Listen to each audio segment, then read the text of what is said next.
Louange à Jésus, il est merveilleux, il est digne d'être exalté et béni. Merci de nous retrouver encore.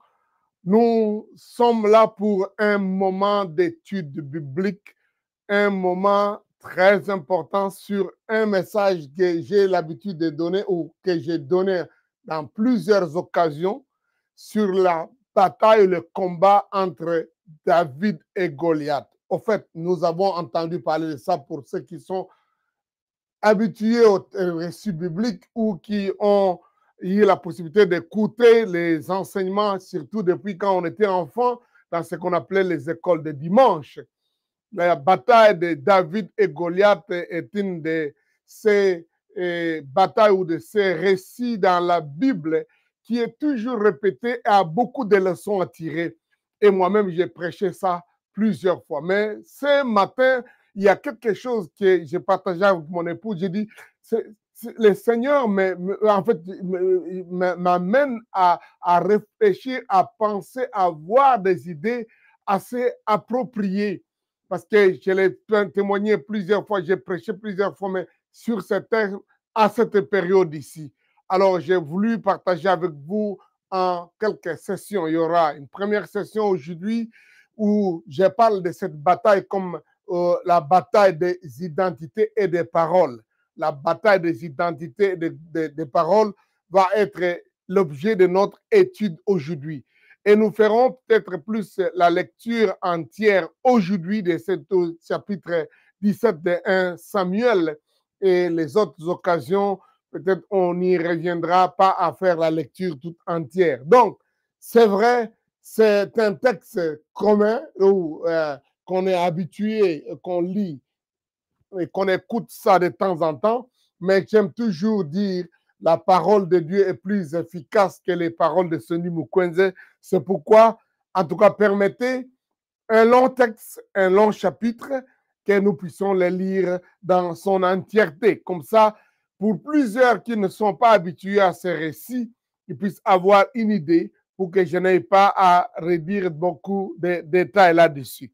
1 Samuel chapitre 17, nous lisons du verset 1er. Les Philistins réunirent leurs armées pour faire la guerre et ils s'assemblèrent à Soko, qui appartient à Juda, et ils campèrent entre Soko et Aseka, à Éphèse d'Amim.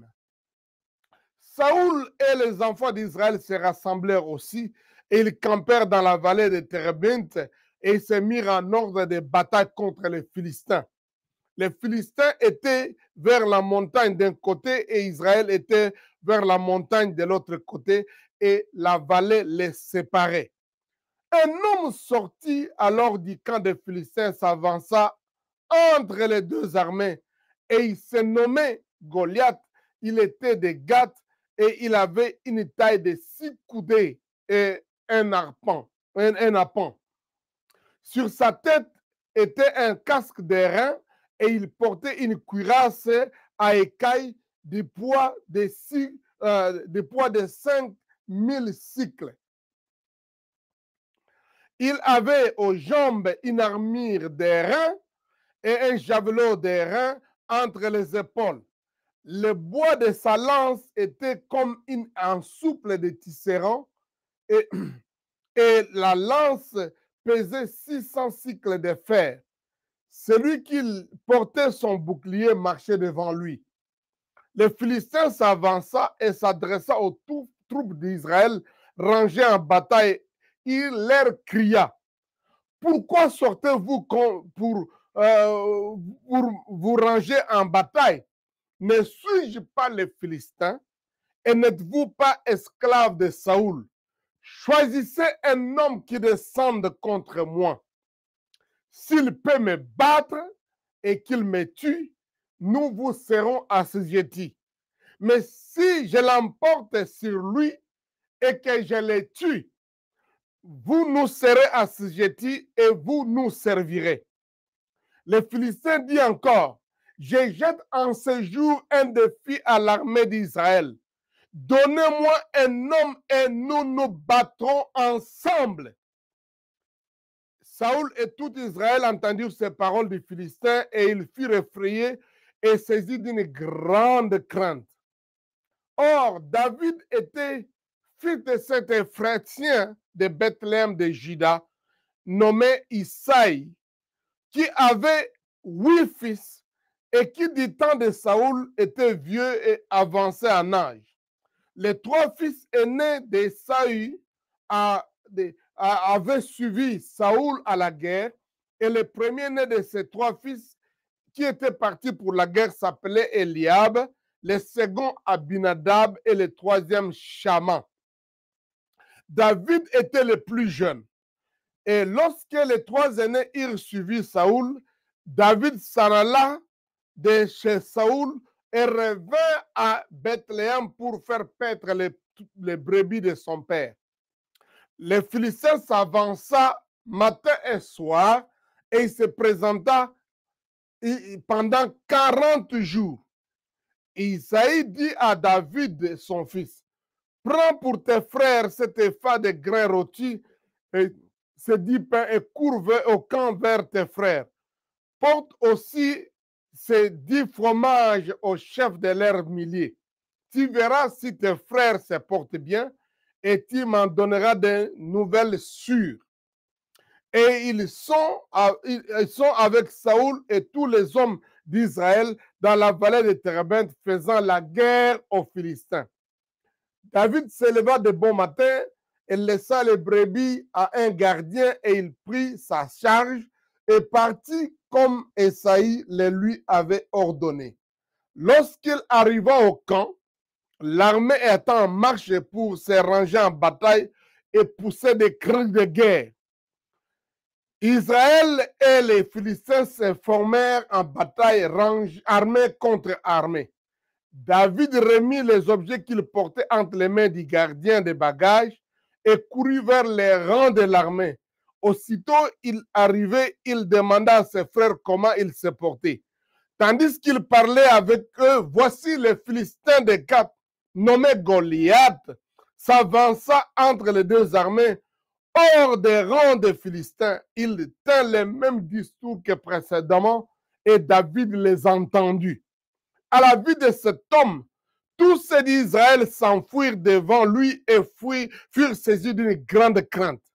Chacun disait, avez-vous vu s'avancer cet homme? C'est pour jeter à Israël un défi qu'il s'est avancé. Si quelqu'un le tue, le roi le comblera de richesses et lui donnera sa fille et il affranchira la maison de son père en Israël. David dit aux hommes qui se trouvaient près de lui, que fera-t-on à celui qui tuera ces Philistins et qui ôtera les pauvres du dessus d'Israël? Qui est donc ce Philistin, cet incirconcis pour insulter l'armée du Dieu vivant? Le peuple, répétant les mêmes choses, lui dit, c'est ainsi que l'on fera à celui qui les tuera. Eliab, son frère aîné, qui l'avait entendu parler à ces hommes, fut enflammé de colère contre David et lui dit, pourquoi est-il descendu? Et à qui a-t-il laissé ce peu de brebis dans le désert? Je connais ton orgueil et la malice de ton cœur. C'est pour voir la bataille que tu es descendu. David répondit, qu'ai-je donc fait? Ne puis-je pas parler ainsi?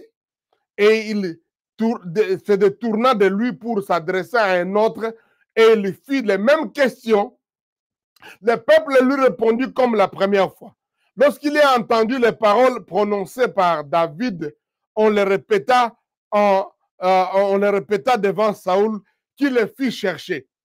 David dit à Saoul, que personne ne se décourage à cause de ce Philistin. Ton serviteur ira se battre contre lui. Ira te battre avec lui. Et Saoul dit à David, tu ne peux pas aller te battre avec ces Philistins, car tu es un enfant et il est un homme de guerre dès sa jeunesse. David dit à Saoul, ton serviteur faisait paître les brebis de son père.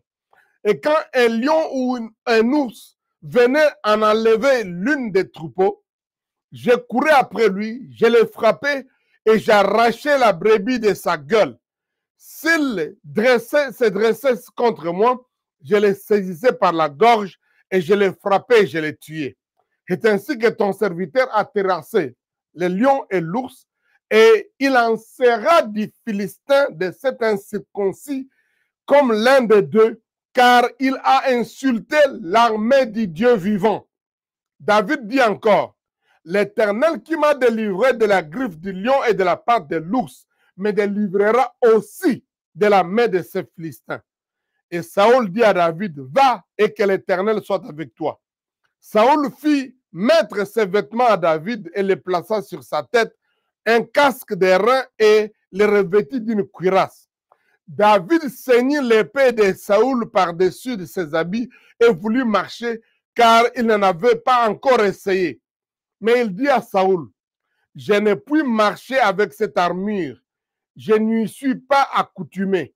Et il s'en débarrassa. Il prit en main son bâton et choisit dans le torrent 5 pierres polies et les mit dans sa zibissière de berger et dans sa poche. Puis, sa fronde dans la main, il s'avança contre les Philistins. Les Philistins s'approcha peu à peu de David, et l'homme qui portait son visage marchait devant lui.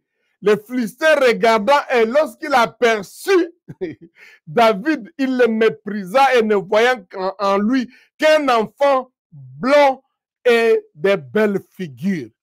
Le Philistin dit à David, suis-je un chien pour que tu viennes à moi avec des bâtons?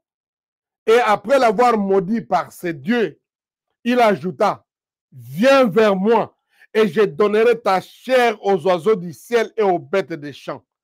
David dit aux Philistins, tu marches contre moi avec l'épée, la lance et les javelots.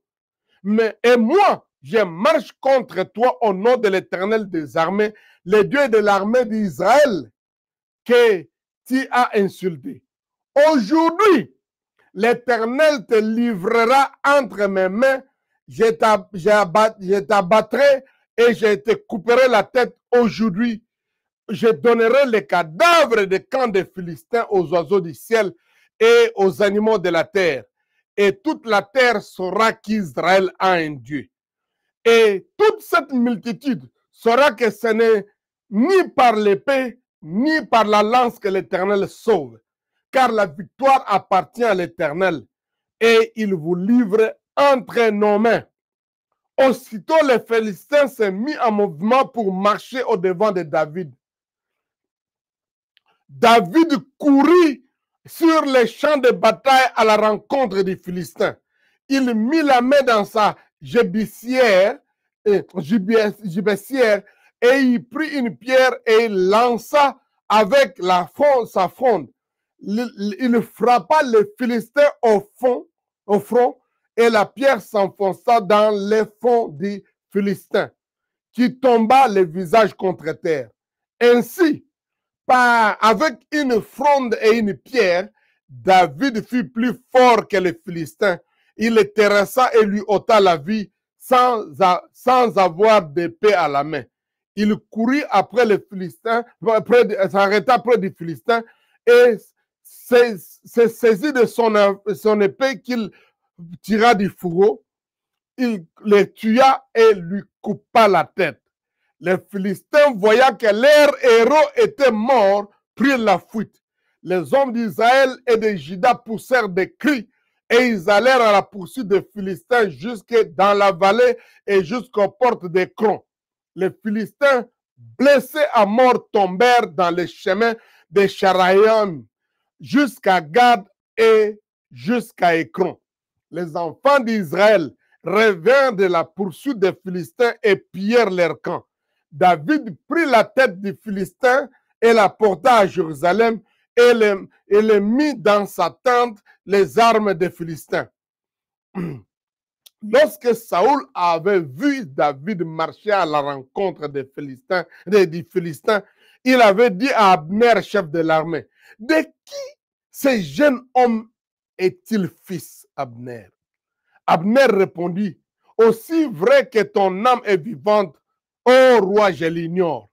Informe-toi donc de qui ce jeune homme est fils, et dit le roi. Et quand David fit de retour après avoir tué les Philistins, Abner le prit Les menant devant Saoul, David avait à la main la tête du Philistin. Saoul lui dit, de qui es-tu fils, jeune homme? Et David lui répondit, je suis le fils de ton serviteur Isaïe Bethlehemite. Waouh! Un récit formidable. David et Goliath. J'ai dit que nous allons avoir une série de ces enseignements. Aujourd'hui, je parle de la bataille des identités et des paroles. Nous aurons d'autres sessions avec vous pour parler un peu de cette bataille mythique, cette bataille connue de David contre Goliath. Les récits tels que l'auteur de 1 Samuel nous donne est assez détaillé que ça ne sert pas qu'on raconte toute l'histoire encore. Si plusieurs d'ailleurs ont vu certains de ces films qui ont été faits à partir de ces films. Le Hollywood et beaucoup d'autres, même dessins animés, parlent beaucoup de ces récits merveilleux. Aujourd'hui, je voudrais parler de la dimension de cette bataille qui est une bataille d'identité et de parole. Certainement, j'aurais à aborder plus les identités de ces deux personnes qui sont des personnages importants d'un récit, David et Goliath. Et je parlerai plus aujourd'hui des paroles, plus des paroles de Goliath, parce que j'aurai une session particulière des paroles de David. En fait, David en a prononcé 7 dans ses récits. Mais ici, nous avons un tableau important d'identité de ces personnes qui sont en jeu. En commençant d'abord par les deux armées. Nous avons une armée des Israélites ou des Juifs et une armée des Philistins. Ce sont deux peuples qui, pour des raisons de terre, ont toujours eu des batailles. Il y en a encore qui se passent pendant que je suis en train de parler en cette année 2025. Donc, la bataille de terre. Et il y avait toujours ce combat entre les deux peuples. Et cette fois-là, c'est une bataille qui se passe pendant qu'ils ont un chef, les Juifs ont un chef qui s'appelle Saoul. On ne dit pas qui est le responsable ou le chef des Philistins. Mais en Israël, ils ont le roi qui s'appelle Saoul. Il a été choisi à une époque où les Juifs ont voulu faire comme les Philistins, comme tous les autres, parce qu'ils avaient été avant dirigés par Dieu lui-même au travers des juges, au travers des prophètes, au travers des sacrificateurs. Et ils ont dit, nous voulons être comme les autres nations. Comme les autres nations. En Égypte, il y avait le pharaon. Et les Philistins ont des rois. Nous aussi, nous voulons avoir un roi. Oh, les prophètes Samuel étaient tristes, mais Dieu lui a dit, donnez-leur, c'est ce qu'ils veulent. Et le choix a été fait de quelqu'un qui s'appelle Saoul. Il était le plus grand en taille, en beauté de tous les Juifs, de tous les Israélites. Quand il s'est caché, quand le prophète Samuel l'a oint, il sortit, il dépassait en taille tous les Juifs. Donc, il était un homme facile à être identifié par sa taille. Il était le géant des Israélites. On pouvait dire, oh, c'est ça la raison pour laquelle Dieu l'a choisi. On ne sait pas. Mais nous allons nous rendre compte que sa taille, c'est une identité des géants, des plus grands de tous les Juifs, n'a pas aidé dans cette guerre. Lorsqu'un autre géant se lève de l'autre côté, lorsque quelqu'un, celui-là, la taille est même décrite qu'il mesurait 3 mètres. Les mesures qui sont données ici sont des mesures d'une époque passée. Donc, c'est bien qu'on ait une facilité d'identifier ça aux mesures actuelles. Si vous voulez lire les traductions actuelles de la Bible, vous verrez. Il mesurait 3 mètres. Goliath. Donc, il était aussi le plus grand. Il était un champion, un homme dans l'armée des Philistins. On pouvait l'identifier facilement.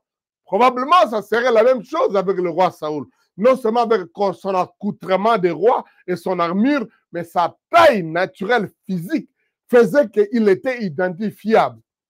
Mais maintenant, jusqu'ici, les guerres sont des guerres, comme on dit, conventionnelles, où les deux armées se mettent ensemble.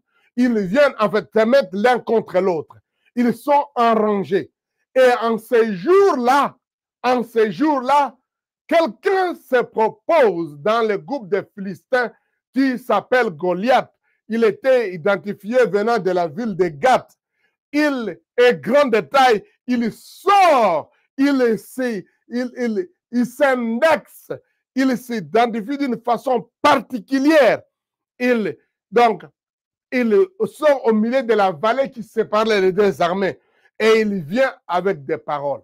Je dis bien, ici nous nous retrouvons dans ces récits ou dans ce que je vais raconter ici, c'est la bataille d'identité. Cet homme s'identifie. Moi, je suis le champion. Je sors ici. Mais voici, moi, un homme sorti, verset 4, un homme sorti hors du camp des Philistins et s'avança entre les deux armées. Il s'est nommé Goliath. Il a un nom précis. D'ailleurs, ce nom-là signifie splendeur. Un homme remarquable. Ce nom-là signifie quelqu'un qui sort de l'ordinaire comme exil. Il est splendeur, il est splendide, il est géant. C'est ça que signifie Goliath dans leur langue philistin. Donc, des Philistins. Il est remarquable. Remarquable par sa taille. C'est tellement à cause de ça que les parents aussi lui ont donné le nom, comme Gargantua. Donc, grande taille. Donc, un homme, un mastodonte, comme on peut dire. Donc, et il sort dans ce groupe-là et il vient, on montre qu'il a à part sa taille, il a une armure terrible. Quand on parle du poids de son armure, c'est 57 kilos. Il était capable de transporter le poids de son armure était 57 kilos. Les javelots qu'il avait, la pierre là, avait 7 kilos, les javelots seulement, qu'il devait utiliser, avec lesquels il faut poignarder. Il ne faut même pas parler de poignarder, il faut écraser sa cible. Parce que là, quand vous avez une tête d'un javelot comme ça, avec 7 kilos, ça pouvait que des cris. Nous parlons ici de la bataille d'identité. Il y a l'identité de qualité des armures, des armées, parce qu'il n'y a pas que les personnes qui se battent, mais aussi les armements qui définissent à peu près l'aboutissement ou la fin de cette bataille. On dit, wow, cette armée a tel nombre de personnes. Cette armée a tel nombre d'armements, telle capacité sophistiquée des armements qu'ils ont. Autant de bombes, leurs munitions, leurs armes sont de telle qualité. Je ne voudrais pas aller dans les détails, mais ici, on nous montre qu'ils étaient sérieusement armés, boucliers, avec même quelqu'un, casque. Bon, waouh! Cuirasse, qui étaient des reins, c'est-à-dire avec des écailles qui ne pouvaient pas facilement faire pénétrer une flèche ordinaire. Donc, quand on jetait, ça ne pouvait pas la percer, même l'atteindre au niveau de sa poitrine. Donc, c'est quelqu'un qui est armé, qui est bien protégé lui-même, qui a ses capacités physiquement de paraître. Mais il n'y a pas que ça. Il n'y a pas que ça. La Bible dit il était aussi quelqu'un qui avait la parole.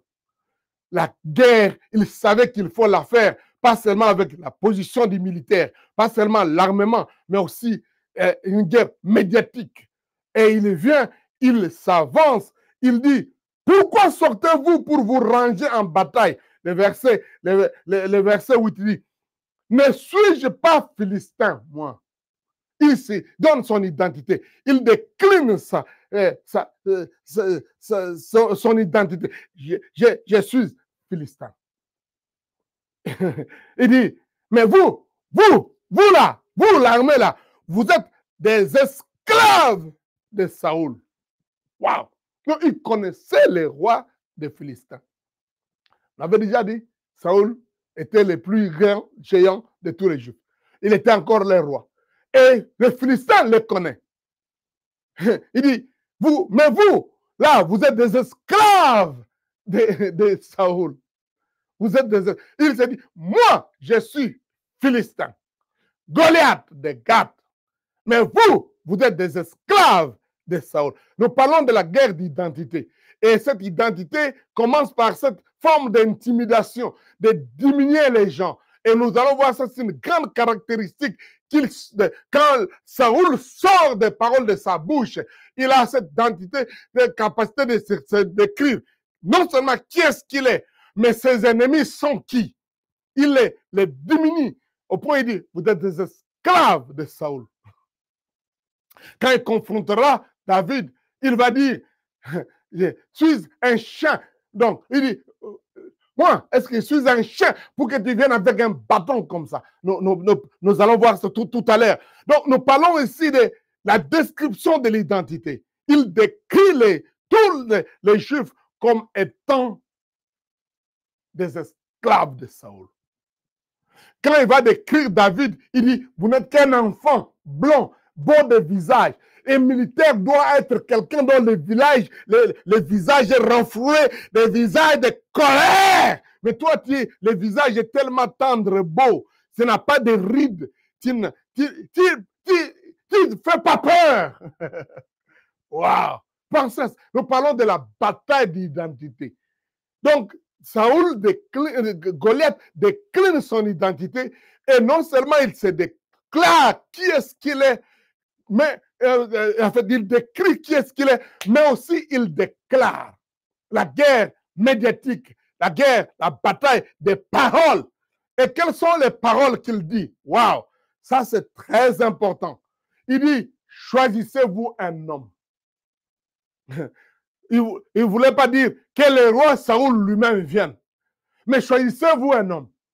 De toute façon, dans la monarchie, une monarchie dont les chefs étaient en même temps les chefs militaires, les commandants suprêmes, il veut dire, Saül, qu'il vienne. Comme ça, moi, je vais me battre contre Saül. Mais non, il ne fait pas le choix pour les Juifs. Il est un peu plus démocratique. Il dit, choisissez-vous un homme. Faites une élection entre vous. Faites une consultation et choisissez-vous un homme qu'il descende contre moi. Moi, je m'autoproclame. Moi, je me crois capable de représenter mon peuple parmi les Philistins. Mais vous, choisissez votre représentant. Il change la forme des batailles. Il amène les choses maintenant dans une autre dimension. Il dit que l'homme-là descende contre moi, que nous battions nous deux. Non, pas plus question de perdre autant de militaires, pas question d'utiliser autant de munitions, de flèches, juste nous deux. Il change la forme des batailles. Il arrive des moments où, dans la vie, les changements qui interviennent, on s'y attendait, on peut se préparer, on n'a pas pu se préparer. Mais il y a des gens dans l'attitude de changer les choses pour qu'on ne marche pas toujours comme de la même façon. Ça, c'est parmi les choses qu'on peut vraiment voir de positif dans Goliath. Il n'était pas quelqu'un qui a la monotonie, déjà vu, de la façon de faire. Nous aussi, on fait ça. Il dit non, non, non, changeons de forme de bataille. Changeons de forme de bataille. Et quand souvent l'ennemi vous attaque, il sait que s'il utilise les vieilles méthodes, les vieilles formes de bataille, il va dire, je connais, je suis expérimenté dans ça, je connais ça. Non, l'ennemi change de forme de bataille.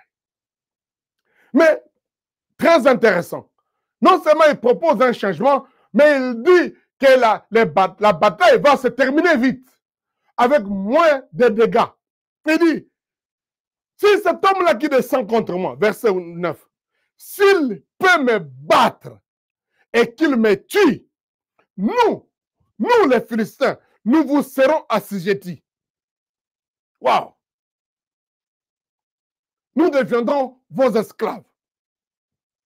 Mais, si je l'emporte sur cet homme-là et que je le tue, vous nous serez assujettis et vous nous servirez. Il change totalement la donne. Pour dire, l'échantillon représente le reste. Il y a question d'identité. Votre type-là va vous identifier. Votre chef, votre patron, votre président, c'est lui qui vous décrit. Les gens vous verront et vous décriront par rapport à lui. Votre général de l'armée. Moi, je suis là. Voyez, moi et en moi, c'est tous les Philistins. Je me bats, je me présente comme candidat. Je représente les miens. Bien aimé, les batailles dans la vie sont pas seulement individuelles. Les batailles, même si c'est toi-même qui les livres, qui représente un groupe, tu as des gens derrière toi que tu représentes. Ta victoire signifie leur victoire. Ton échec signifie leur échec. Surtout quand tu es parent, tu es mère, tu es père, tu es grand frère.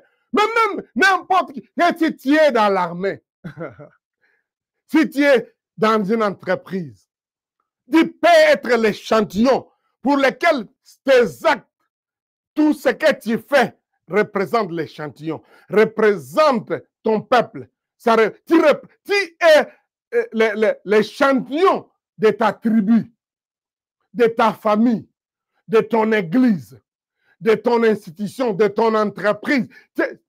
Toi, tu les représentes. Nous parlons de bataille d'identité.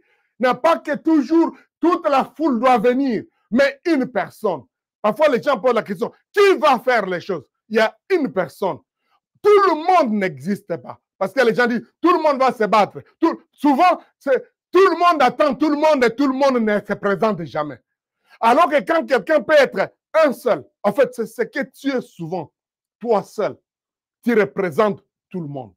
Tu es tout le monde. Tu es celui-là qui représente les gens. Je voudrais que c'est à ce moment dans cette étude que chacun nous devienne de plus en plus conscient de ce que Goliath nous dit ici.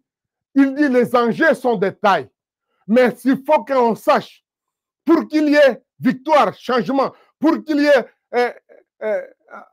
succès, pour qu'il y ait avancement, on a besoin d'un. On a besoin de toi. On a besoin de moi, de quelqu'un qui est dans l'équipe. Qui... Waouh, pensez à ça. C'est ce que tu es. Tu es ce qu'est votre groupe. Tu es ce à quoi tu appartiens. En fait, les gens là t'appartiennent parce que toi, tu les représentes. C'est ça que Goliath nous dit ici. La bataille que nous avons, que nous livrerons dans la vie, ce sera souvent une bataille de représentation. Tu présentes ceux qui sont avec toi. Goliath dit ça. Chacun de nous est un échantillon de nous. Comme tu es là, tu es l'échantillon de vous, de votre peuple, de votre groupe, de votre entreprise, de votre tribu, de votre ethnie, de votre race. Partout tu te retrouveras. On dira, on a vu quelqu'un, on a vu un noir, on a vu un français, on a vu un chinois. Tu représentes ces gens-là. Quand tu te présentes, toi, peut-être tu ne te condamnes pas, mais la nature est faite comme ça. L'humanité est comme ça. En fait, nous ne parlons pas seulement des humains, même dans les animaux. On dit, on a vu les chiens, on a vu les chevals. Voilà, les chevals font telle chose. Les girafes ont l'habitude de faire telle chose. L'éléphant fait telle chose. Parce qu'on a vu un éléphant faire ça. Parce qu'on a vu une girafe faire ça. Parce qu'on a vu un serpent faire ça. On a vu, même dans les pommes goûtent comme ça. La banane. Parce qu'il y a toujours une possibilité que tu représentes les autres. Peut-être on peut dire l'échantillonnage n'est pas bien fait. Mais, que dire, dans un cas d'espèce, surtout quand vous êtes sorti d'un sondage, vous êtes l'échantillon. Vous représentez les gens là auxquels vous appartenez. Pourquoi vous dites, mais pourquoi on me juge tout le monde? Pourquoi on juge? Non, on te juge comme ça par rapport, on vous juge par rapport à celui qui vous a représenté. Bien aimé, ça c'est une loi En fait, on dirait que ce n'est pas Goliath qui l'a établi, mais il le montre que c'est comme ça la vie. Pensez à ça. Vous allez voir que Goliath, le nom Goliath, se trouve 2 fois seulement dans tous ces récits de 58 versets. Alors qu'on le parle toujours les Philistins. Les Philistins, en faisant allusion à cet homme Goliath, est dit 22 fois. On ne parle pas Goliath, mais on parle de les Philistins. Et lui-même s'est fait appeler les Philistins. Les Juifs, les Israélites l'appelaient les Philistins, les au singulier. David l'appelait ces Philistins. Il a même ajouté c'est incirconcis. Nous parlons de la guerre d'identité, la bataille d'identité. Saoul l'appelait les Philistins. Les Philistins l'appelaient aussi les Philistins. Waouh! Pensez à ça. Goliath, dans tous ces récits, il n'y a qu'au verset 4 et au verset 23 où il est nommé par son nom. Mais partout, il est décrit par son appartenance. Il est le Philistin. Sachez-le, qui représente quelqu'un. Nous parlons de la bataille des représentants. La bataille de l'identité. Et cela va dans le langage de tous les jours. Ces Philistins ont fait ceci. Ces Philistins, ces Israélites, les Juifs sont comme ça. Et il voudrait ici dire que la future, la destinée de tous les peuples dépendra de ce que cet homme échantillon qui s'élèverait. Moi, je détermine le futur, ce que va devenir le sort de tous les Philistins. Vous aussi choisissez un homme qui déterminera le futur et le sort de tous les Israélites.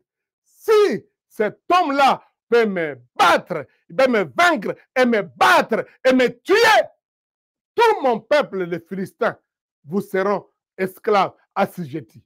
Pensez à ça. Quelle responsabilité! Et si cet homme-là, moi, je puis la battre, le tuer, si je puis le vaincre et le tuer, vous deviendrez nos esclaves. Waouh! On parlait de hauteur, mais en vérité, c'est ça la vie. Tes victoires ne sont pas des victoires individuelles. Ce sont les victoires de ceux qui s'identifient à toi. Nous parlons de bataille d'identité. Mais ce qui est intéressant dans ces récits, il n'y a pas que l'identité qu'il présente, mais il présente aussi ce qu'il est en tant que Philistin, homme qu'il est battable. On peut le battre. On l'appelle champion, mais lui-même, il dit, il est sincère, on peut me battre. Ce type-là que vous allez lever là-bas, il est capable de me tuer. Je suis tuable. Il y a cette vulnérabilité, cette sincérité, cette compréhension qu'il a de lui-même. Il dit, en me levant comme ça, je ne voudrais pas dire je suis invincible, mais on peut me battre, on peut me vaincre. Pensez à ça. Il y a beaucoup de gens, leur orgueil leur fait croire qu'ils sont invincibles, ils sont indomptables, ils sont intuables. Non, c'est pas sincère ça. Quiconque va à la bataille, il sait qu'il peut vaincre, mais en même temps, comme Goliath, il dit, je suis tuable. Permettez le terme comme ça. Il dit, cet homme-là, il peut me battre. On pense à ça. Et ça, les Juifs l'ont entendu 40 fois.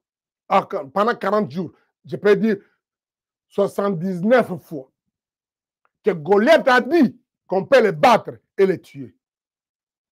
Mais comme il a ajouté que si, par erreur, par la force des autres candidats, moi, ce candidat-là, puisse me vaincre, me tuer. Donc, alors, nous devenons vos esclaves. Mais, si moi je l'emporte sur cet homme-là et que je le tue, waouh! Ça, c'est l'alternative. C'est l'un ou l'autre. La bataille ne va pas s'arrêter comme ça, oh, égalité nulle. Non. Et il faudra absolument qu'il y ait jusqu'à la mort subite. Il dit, mais si moi je l'emporte sur cet homme-là et que je le tue, vous devenez nos esclaves. Les Juifs disent, oh là là là là, ce type-là vient de tuer, il va tuer. Il vient de déclarer qu'il va tuer. Et quand il répète ça pendant 40 jours, matin et soir, ce qui entre dans la tête de tous les Juifs, ce type-là, il est tué. Il est dangereux, il est mitraillé. Il veut tuer quelqu'un. Non seulement il veut te tuer toi, comme si tu t'élèves, mais le fait que tu prétends être parti comme nous représentants, tu vas rendre tout le peuple esclave. Alors, ça les a paralysés. Il dit, je lance des défi en Israël. Qui viendra devant moi? Je lance des défi. Aujourd'hui, donnez-moi un homme et battons-nous. Alléluia.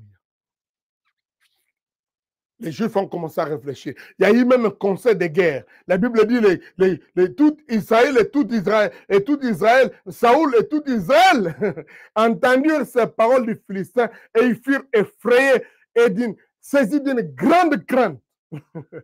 Waouh! Nous parlons de taille d'identité.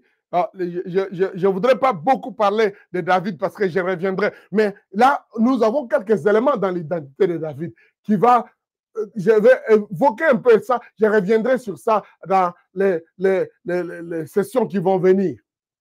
Mais ce qui est intéressant, il est le plus petit, le plus jeune. Il était l'un des ouvriers qui jouait la musique dans la maison de Saoul. En lisant les autres chapitres, vous pouvez vous rendre compte de ça. Mais il est le plus jeune. Il est quelqu'un, même quand les prophètes étaient envoyés pour aller oindre le roi, il a été écarté parce qu'il est le plus jeune. Son père même l'a oublié. Il dit, oh non, il est... Donc, c'est quelqu'un dont l'identité n'est pas... Je ne veux pas dire oublié, mais il n'est pas quelqu'un qu'on mettrait en premier plan, quoi. Ses propres parents ne l'ont pas mis en premier plan. Ils avaient ses autres frères, Aminadab, Shama et les autres. Mais lui, non, non, non. Et puis, non seulement ça, il est juste quelqu'un qui garde les troupeaux. En Israël, c'est une des fonctions des faibles, en fait, je voudrais dire ça. C'est une tâche qu'on donnait même aux femmes, aux jeunes filles, pour être des bergers. C'était pas très compliqué. Lui, c'est l'identité de David. Ah non, c'était juste le plus petit, c'est lui qu'on oublie facilement et c'est lui qu'on ne s'en souvient pas. On est allé seulement le chercher lorsque vraiment Saül a dit, cherchez quelqu'un, il n'y a pas quelqu'un. Il dit, non, celui-là, il est le plus petit. Donc, ça, c'est l'identité de David. Et c'est celui-là qui vient juste comme un garçon de course. Il n'était même pas digne des frères partis de l'armée. Pensez à ça. Il n'était pas digne d'être dans l'armée. Peut-être à cause de son âge, il doit avoir été moins de 18 ans, ou probablement à cause de sa faiblesse physique. Ce petit chanteur-là, il aime toujours les chants, tout ça. Mais on a besoin là, des gens qui ont le muscle. Hein? Lui, non, il n'est même pas parmi les recrues. Pensez à ça. Nous parlons de la bataille d'identité. Ici, l'identité de David apparaît une identité des faibles, des oubliables. Et il est le plus jeune.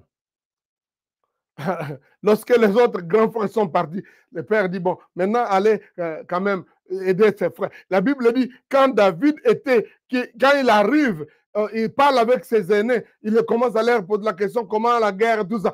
Pendant que David parlait là-bas, les Philistins s'avançaient matin et soir et se présentaient pendant 40 jours. Donc, jour et nuit.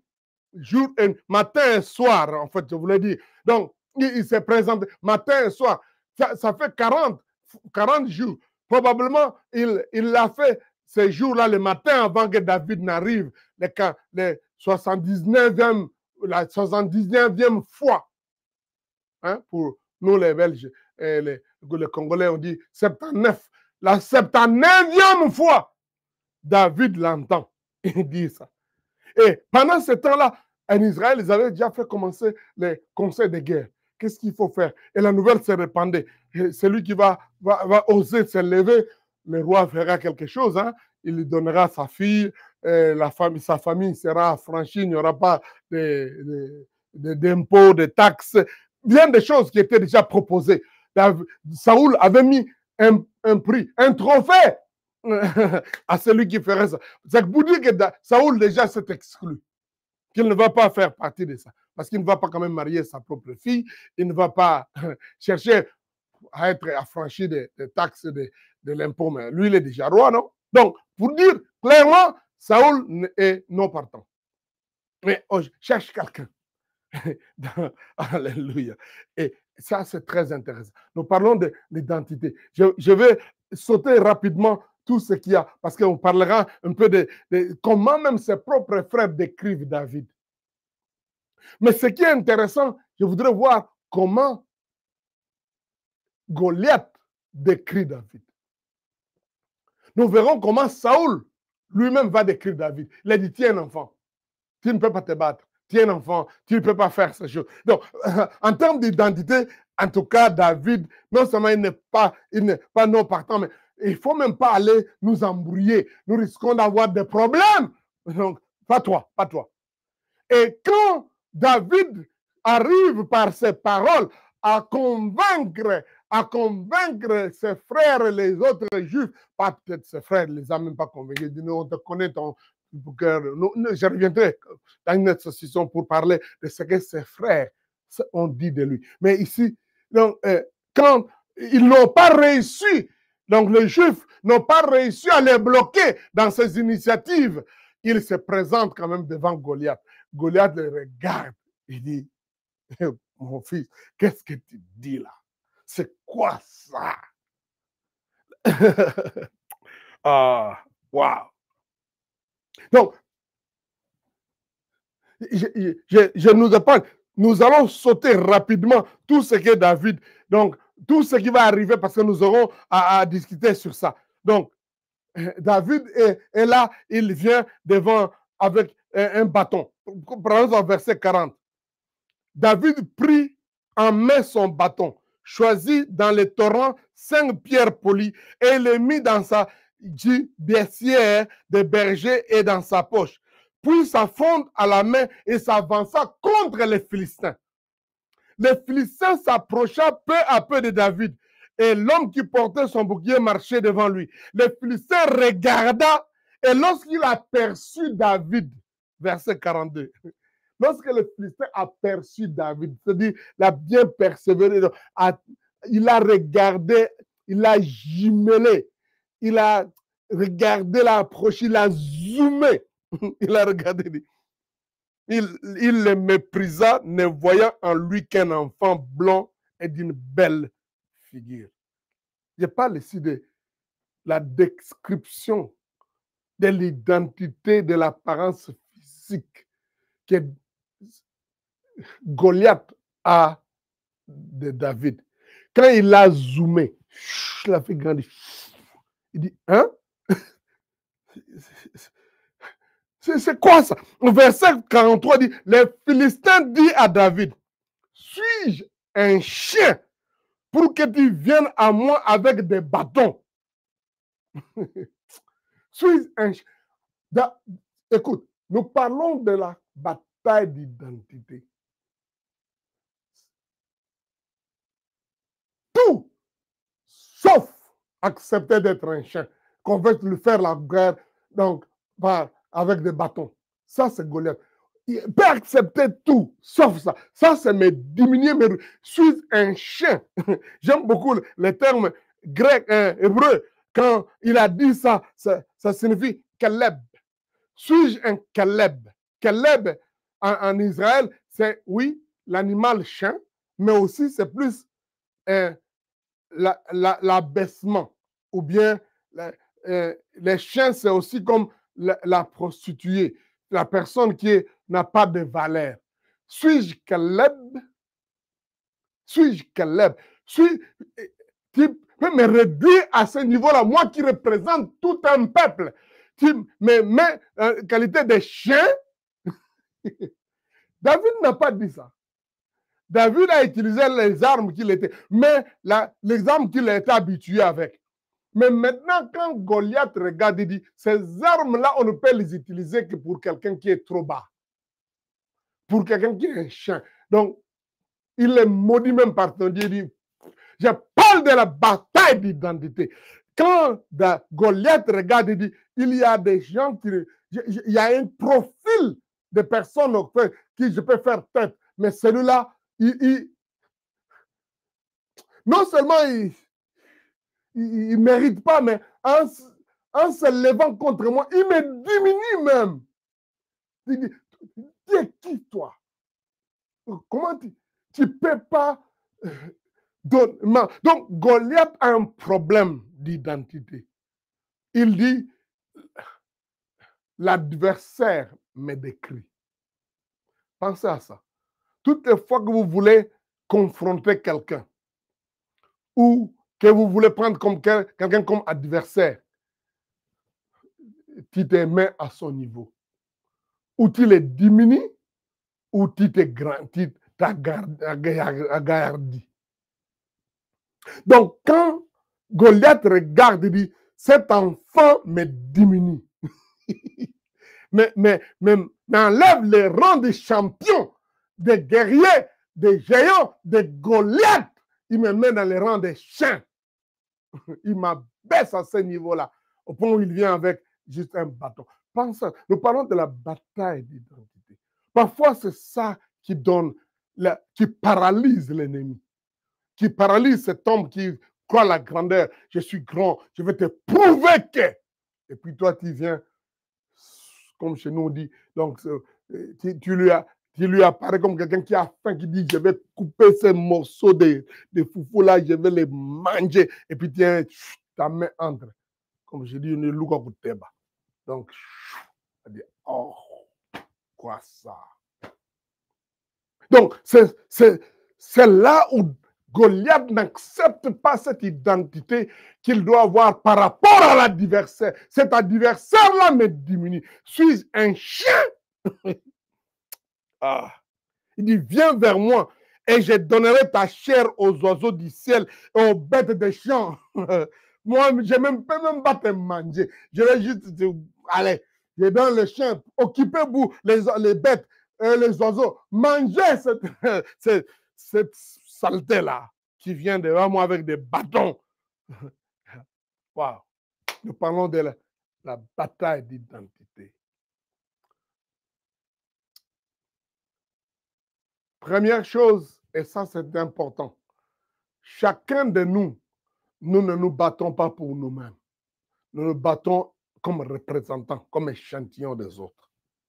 Deuxièmement, si nous ne faisons pas attention à une époque où les réseaux sociaux, les médias parlent tellement de l'ennemi, parlent tellement de problèmes, et ça, c'est quelque chose qui m'a réveillé ce matin. Qu'est-ce que nous écoutons à tout moment risque de nous paralyser, nous amener à avoir une image de nous-mêmes, comme si on ne vaut rien. À une époque où aujourd'hui on est bombardé tous les jours de ce genre de paroles, ça peut vous diminuer, ça a paralysé les Juifs. Je vais battre cet homme. Même quand il disait, cet homme-là peut me battre, mais les Juifs ont entendu plus, ce type-là va nous écraser, il va l'emporter. Veille, qu'est-ce que tu écoutes tous les jours? Qu'est-ce que tu écoutes matin, soir? Pensez à tous ces 40 derniers jours ou ces 20 derniers jours ou quelques-uns, c'est cette semaine ici. Qu'est-ce que tu as mûri, que tu as entendu, que tu as laissé ton oreille avaler, entendre? Qu'est-ce qui est entré dans ta tête, dans ton cœur? À une époque où aujourd'hui, avec toutes sortes de choses, les gens mentent, disent beaucoup de choses, les théories de complot, les complotistes courent, disent beaucoup de faussetés. La Bible dit, si nous laissons notre oreille à écouter les mensonges, un esprit d'égarement nous atteindra, afin que nous n'allons plus aimer la vérité. Pensez à ça. Je vais terminer avec ça. Qu'est-ce qui prend ton temps sur ton téléphone, et tu écoutes quoi? Parce que ça peut facilement détruire ta foi. ça peut facilement te diminuer. Le plus tu écoutes ces choses, le plus tu écoutes les mensonges, tu commences à croire facilement les mensonges. Écoutez-moi, le plus on écoute les mensonges, on risquera toujours de croire les mensonges et ne plus aimer la vérité. C'est la force de la propagande. C'est la force qui existe dans le monde aujourd'hui de la guerre médiatique. C'est la force qui existe aujourd'hui de vous diminuer et répéter ça encore et encore. Tout le courage que les Juifs avaient pour aller en bataille, ils ont entendu pendant 40 jours, matin et soir. Ça les a paralysés.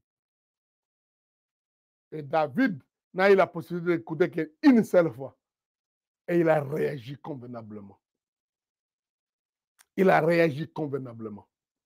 Ne laisse pas les paroles, les choses qui se discutent, qui détruisent ta capacité de réfléchir, ta capacité de réagir, dominer tout ton temps, toute ton écoute et toute ton attention. Qu'est-ce que tu écoutes? Comment tu laisses ces choses-là te définir, te décrire toi-même? C'est la clé de comment tu vas réagir. Alléluia. David a entendu que Goliath a dit que cet homme-là peut me battre et me tuer. Goliath donc a déclaré qu'il est battable et qu'il est tuable. Et ça, David a ceci, s'agit. Je vais me battre contre lui et je vais le tuer. Alléluia. Seigneur, nous avons besoin de ta grâce. Aide-nous à connaître quelle identité nous avons en toi. Et ne pas laisser n'importe qui nous définir. Et en dehors de toi. Seigneur, nous te prions aussi, ô Éternel, de vivre de sorte que nous sachons notre vie est un échantillon. Nous représentons les gens qui sont autour de nous. Les gens à qui, ou le groupe auquel nous appartenons, la tribu à laquelle nous appartenons, les peuples et la nation à laquelle nous appartenons, Seigneur, comme Goliath l'a dit. Aide-nous à nous lever, Seigneur, à dire, nous ne pouvons pas laisser passer cette chose. Bénis tout enfant de Dieu qui s'élève avec courage et croire que tu vas l'utiliser, comme David a cru, malgré les paroles et les autres, l'abaissement des autres. Merci, Père, au nom de Jésus. Amen. Voilà, ça c'est la première partie de notre étude, David contre Goliath, une bataille d'identité et de parole. Que le Seigneur vous bénisse. Nous allons nous revoir avec les prochaines sessions qui arrivent. Amen.